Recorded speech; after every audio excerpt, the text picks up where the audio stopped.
The city of Merithville was beautiful the way a trap is beautiful.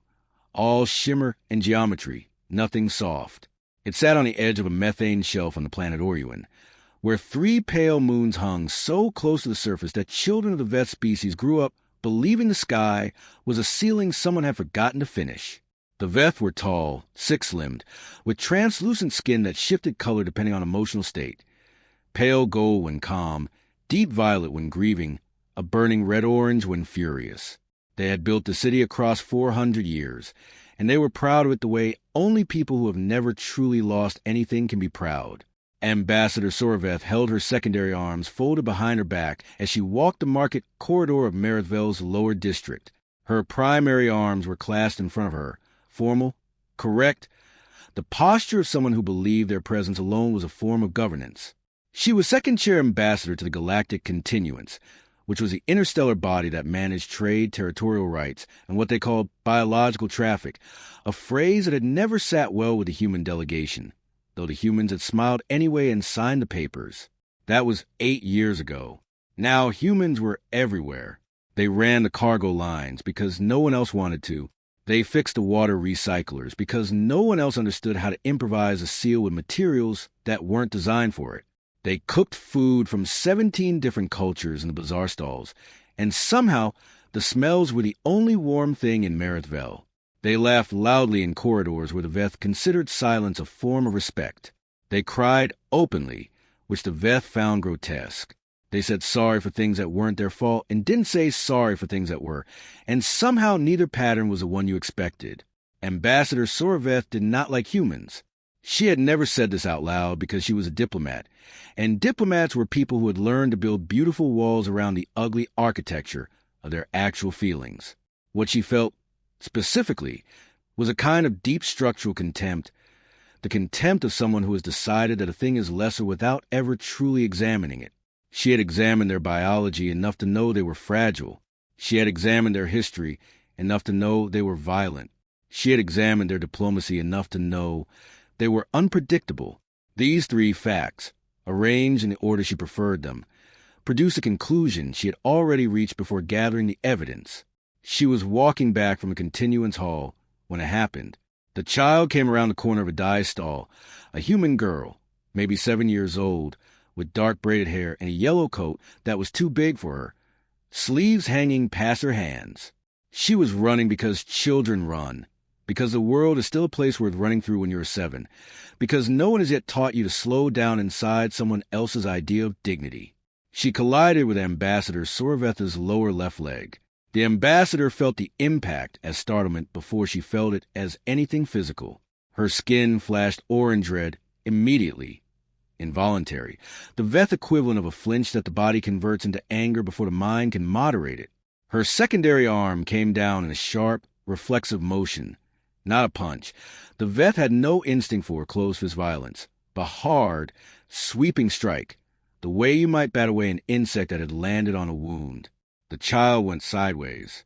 She hit the colored dust of the corridor floor, and for one terrible moment she was completely silent. Then she screamed. The sound moved through the market like something structural had broken. Stalls went quiet. Veth shoppers turned, their skin shifting to the pale, uncertain color of people who have witnessed something they have not yet assigned meaning to. 3 human cargo workers at the end of the corridor went very still in the particular way that humans go still when they are not calming down, but are instead collecting themselves before they do something. The child was crying now, holding her arm, and an older human woman, her mother, or someone who loved her with the intensity of a mother, was on her knees in the dust pulling her close, looking up at Ambassador Sorveth with a face that had gone past anger into something quieter and more permanent. Sorveth looked down at the child. Her skin had returned to gold. She said nothing. She straightened her formal posture, repositioned her primary arms, and walked away. That was the first mistake. The silence that followed her was the second kind. Not the respectful silence she was used to, but the silence of a hell breath. Her name was Maya Rourke, and she was 7 years old, and she had a hairline fracture in the radius of her left forearm. The medical report was filed by Dr. James Okafor at the Human Residential Clinic in Merithville's 3rd sector within 2 hours of the incident. The report was accurate and clinical and contained no inflammatory language because James had learned that inflammatory language gave people a reason to argue about the language instead of the content. He filed it with a human liaison office. The liaison officer, a tired woman named Sandra Cho, read it, closed her eyes for a moment, then opened a channel to Continuance Administrative Body and submitted a formal complaint. The complaint was logged, assigned a reference number, and placed in a queue. Standard processing time, 60 to 90 local days. Sandra sent a copy to the Earth Diplomatic Outpost in the Merath system. The outpost was staffed by 2 people and a communication AI. One of the 2 people, a young man named Felix Ruiz who had been stationed here for 14 months and had spent most of that time feeling like a minor character in someone else's story, read the complaint at his desk, read it again, and then did something Sandra had not asked him to do. He forwarded it home. Not through official channels. He sent it to his sister, who worked at a news aggregation outlet in Houston, with a message that said only, "This happened today. I don't know what you do with it." His sister was a journalist who understood that the most dangerous stories are the ones that feel small. She published nothing. Instead, she sent it to a woman named Dr. Priya Anand, who held a chair in interstellar relations at MIT and wrote a newsletter that 17,000 people, including 46 sitting members of the Earth Continuance Delegation, read every single week. Dr. Anand published a 3-paragraph note. No drama, no calls to action, just the facts. Child fracture ambassador silence Q. Those 3 paragraphs were read 1.2 million times in 4 days. What happened next was not rage. That surprised people later when they tried to reconstruct the timeline. There was no explosion of outrage, no marches, no trending hashtag that burned bright and died in a week.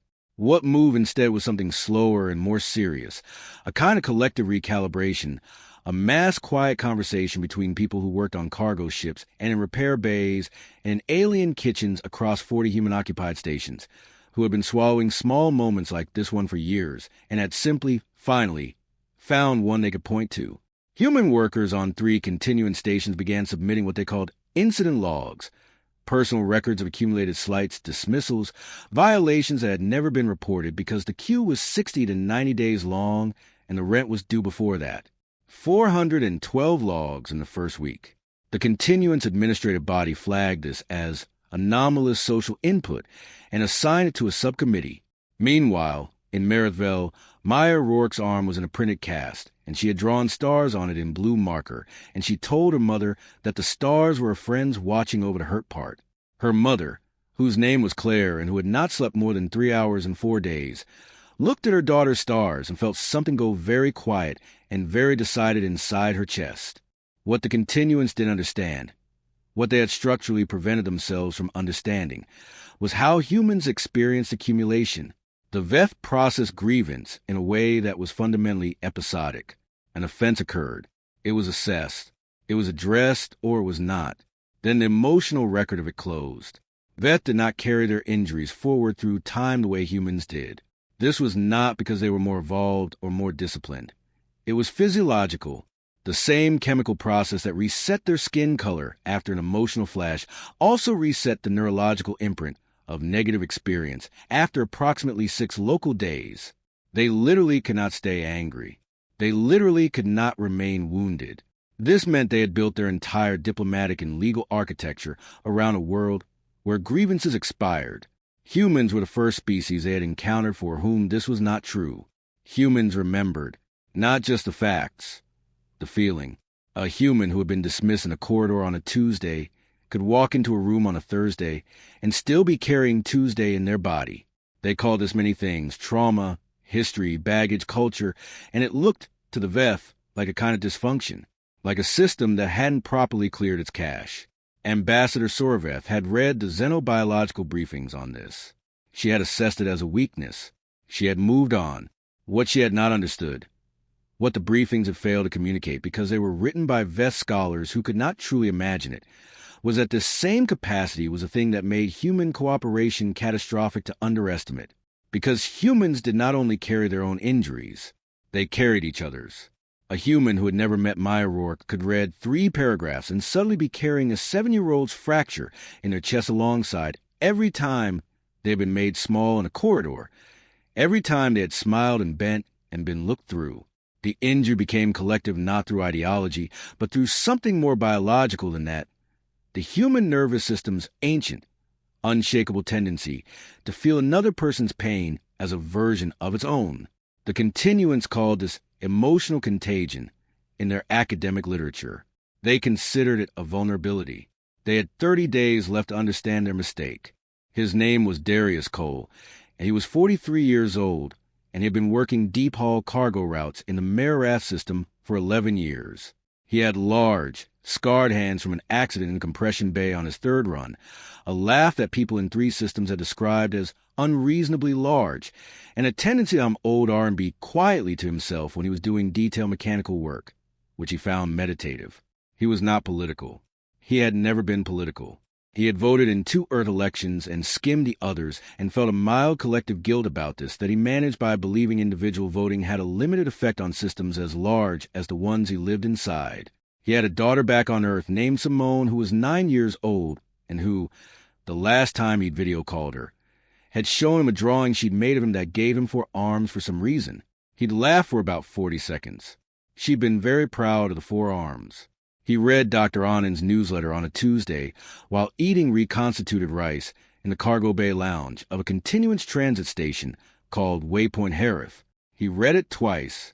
He sat with the reconstituted rice, getting cold, and looked at the wall for a while. Then he wrote a message to the Cargo Workers Informal Network, which was not a union legally, because a continuance didn't recognize the concept of labor organization across species, but was functionally the most organized and formal structure in the known shipping lanes. And the message said simply, I think it's time we decide what we're willing to carry and what we're not as a threat, as a question. What are we actually willing to carry? Within 72 hours, the message had been read by roughly 4,000 human cargo workers across the Marath system. The answer that came back, again and again, in different words, was the same answer. Not this. Not anymore. The humans of the Marath system moved everything. This was not a metaphor. It was logistics. The Veth had built Marathville, and the stations and the transit corridors, and they maintained the structural systems, and they ran the administrative bodies, and they held the ambassadorial seats. But the actual movement of physical things, the food crates and medical supplies and atmospheric processors and spare components and the 10,000 categories of material that any functioning civilization requires to keep functioning, 83% of that ran through human hands, human backs, human ships piloted on human schedules. This had happened gradually, the way these things always happen. Humans were good at it. They were adaptable. They asked fewer questions about working conditions than other species because their history had conditioned them to accept difficult conditions while quietly building towards something better. They were cheaper to station on long-haul routes because their psychology tolerated isolation in ways that left other species requiring expensive rotational programs. The economics were obvious, and so the economics had been followed, and no one had stopped at any point to look at the shape the economics were making. Now Darius Cole sat in the cargo bay lounge on Waypoint Harith, and the shape was visible. He didn't call it a strike. He was careful about that. He'd talked to enough lawyers, human lawyers who understood continuance law, to know that strike was a word that would trigger responses they weren't ready for.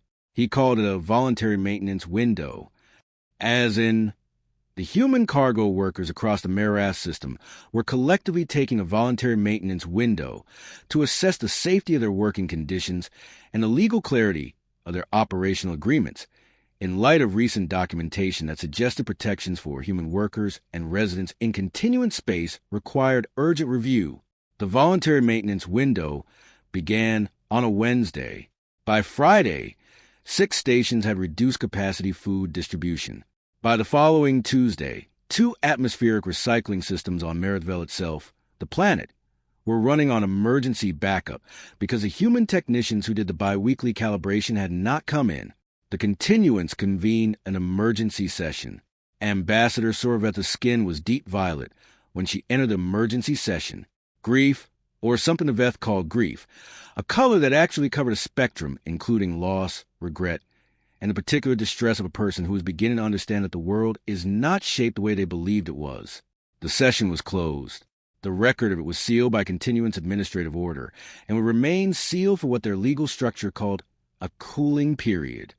But 3 people present were human, 2 observers, 1 translator. And humans carry things forward, and so the record was not as sealed as the continuance believed.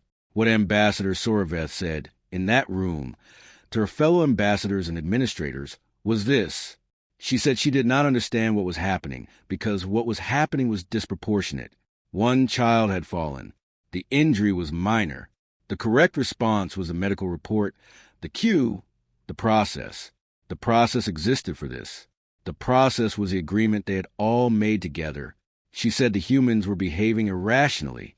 She said this was evidence of what the briefings had said about them. The emotional contagion. The inability to reset. The dysfunction of carrying injury across time. She said it was being weaponized against the continuance. And this was a violation of the foundational agreements. One of the human observers in the room was a woman named Ruth Abra, who had spent 20 years in continuance diplomatic spaces, and who was normally the quietest person in any room she entered. She was allowed to be present but not to speak. This was part of the observational agreement. She did not speak, but she looked at Ambassador Soraveth with an expression that the ambassador would remember for the rest of her life. Not angry, not cold, but patient in a particular devastating way of someone who has decided to simply let you finish. What the session concluded was that the voluntary maintenance window was a coercive action and should be treated as a diplomatic incident, and that the human delegation should be formally notified that continuation would result in review of human residency agreements in continuance space. The notification was sent. Darius Cole received it in the cargo bay lounge. He read it. He sat with it for a moment. Then he forwarded it to Dr. Anand's newsletter. What happened next was the part that history would argue about for a long time. It was not a fleet. The humans had no fleet worth a name in this system. 3 lightly armed escort vessels, a customs cutter, and a diplomatic transport that had a broken pressure seal in the forward compartment and had been waiting 7 months for a replacement part. What arrived at the continuance's primary diplomatic station of Harith Crown was a convoy. 41 cargo ships, crewed by humans on their voluntary maintenance window, who had decided collectively that if they were going to be accused of a coercive action, they might as well perform one with full presence and clear intention. They did not arm their ships. They did not broadcast threats. They did not jam communications or darken transponders. They arrived in formation, a loose, almost casual formation, the kind you fall into when 4 decades of flying the same routes means you know where everyone else is without having to think about it. And they stopped at the outer approach corridor of Harith Crown, and they waited. 41 ships full of people who moved everything, going nowhere, waiting. Inside one of those ships, a mid-haul carrier called the Ordinary Morning. Darius Cole was on a video call with his daughter Simone, who wanted to show him a new drawing. In this one, she explained, he had his regular 2 arms, but he was also very tall. He asked why he was so tall. She said because he was brave, and brave people are tall. He laughed for about 30 seconds, and then he was quiet for a moment in a way she noticed. And she said, "Are you okay, Daddy?" And he said, "Yeah, baby. Yeah, I am." On another ship, Claire Rourke sat with Maya in her lap. Maya was asleep. Her cast with the blue stars was visible on her arm. Claire was looking out the viewport at the pale moons of Orion in the middle distance, and she was not thinking about victory or defeat. She was thinking about the fact that her daughter had named the stars on her cast. She had named them like friends. Children understand, Claire thought, that the things that watch over you don't have to be big. They just have to stay. Back on Merithville, in the lower district market, the colored dust of the corridor where Maya had fallen was the same as it always was. The continuance sent an interceptor to ask the convoy's intentions. Darius Cole answered the hail personally. He said, "We're here to present a request to the Galactic continuance in the presence of all relevant parties. We're requesting a full session of the continuance floor, not a closed session, not a subcommittee, the floor, to hear a formal account of the accumulated violations in the human worker incident log. All 412 of them, in sequence, from the people they happened to." The interceptor relayed this. The continuance deliberated for 6 hours. Then they opened the floor. The floor of the Galactic continuance was called the Hall of Accumulated Light, and the name was not metaphorical. The chamber was built on a platform that hovered above a contained plasma event, a miniature stellar body, and the light that came to the transparent floor from below was warm and gold and constant. Species from 17 worlds sat in its tiered galleries. Translators murmured in 40 channels simultaneously. The humans arrived in a group of 62. They were cargo workers and clinic doctors, and bazaar cooks and liaison officers, and one MIT professor who had flown 20 hours on a commercial transport to be present. They were not dressed formally. This was noticed. This was, it would later be understood, intentional, not as an insult, but as a statement of category. They were not here as ambassadors. They were here as themselves. Ruth Abra led them in. She was still the quietest person in the room. What followed took 11 hours. 412 accounts were entered into the record. They were not all dramatic. Most of them were not. A Veth official had refused to process a medical claim for a human worker for 19 months by repeatedly reassigning it to an adjacent department, and the worker had gone into debt. A human child in a residential school had been placed in the back row of every classroom for 3 years because her assigned educator believed human children were less responsive to structured guidance. A cargo worker had been docked pay for a delay that was caused by a continuance navigation error, and when he had submitted documentation proving this, the documentation had been logged and no action had ever been taken. Small things, hundreds of small things, named one by one, in voices that were not theatrical, tired voices, matter-of-fact voices, voices that had rehearsed what they were going to say because they had learned from experience that if you showed emotion, they would talk about your emotion instead of your words. Somewhere in the 5th hour, Ambassador Sorvetha's skin changed color. It went violet and stayed there. This was unusual. The Veth reset. They didn't stay. The physiological process was automatic, and it had never in recorded Veth biology failed to reset. The continuance's medical observers flagged it quietly. Her aide leaned close and asked if she needed to step out. She shook her head. She stayed violet for the remaining 6 hours. When it was over, when the 412th voice had finished and the record had been sealed, the continuance floor was silent in the way that large spaces are sometimes silent. Not empty silence, but full silence, the kind that is weight. The chair of the continuance, a 7-limbed species called a Rheamathon whose biology was so different from both Veth and human that both species found them vaguely calming, asked if the human delegation had a specific request. Ruth Abra stood. She said, "We would like the continuance to look at the shape of what we've shown you, not each thing individually. The shape, we'd like you to see it." She sat down. The session was recessed. 3 weeks later, in the lower district market of Merithville, Ambassador Sorveth walked alone.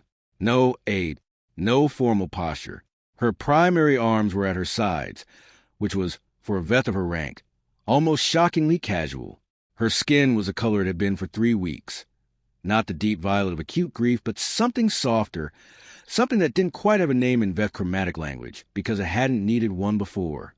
A color between violet and gold. She had submitted a formal accountability statement to the continuance floor. This was not required of her. No one had asked for it. The legal and diplomatic processes that had been set in motion would proceed with or without it.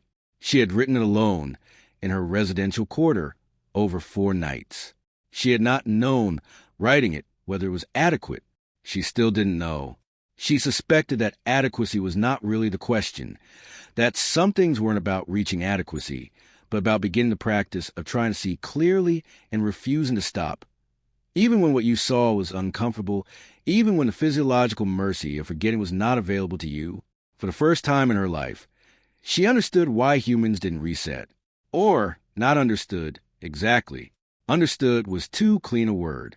She had stood at the edge of understanding it and felt as a vertigo, a shift in perspective so fundamental that the landscape had not yet resolved into new stable shapes. She was still in the middle of it. She walked past the dye stall, where the colored dust was still the same. She stopped. She looked at the specific patch of floor where a 7-year-old girl had fallen and been silent for one terrible moment and then screamed. She looked at it for a long time. A cargo worker passed behind her and glanced at her and said nothing.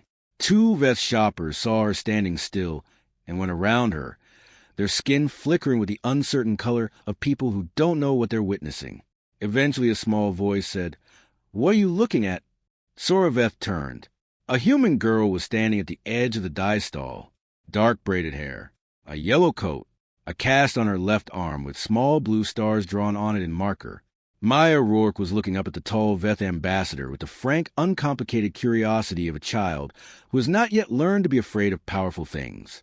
Soreveth crouched down, all 6 limbs folding, bringing herself to the child's level, which was difficult and somewhat undignified, and she did it anyway.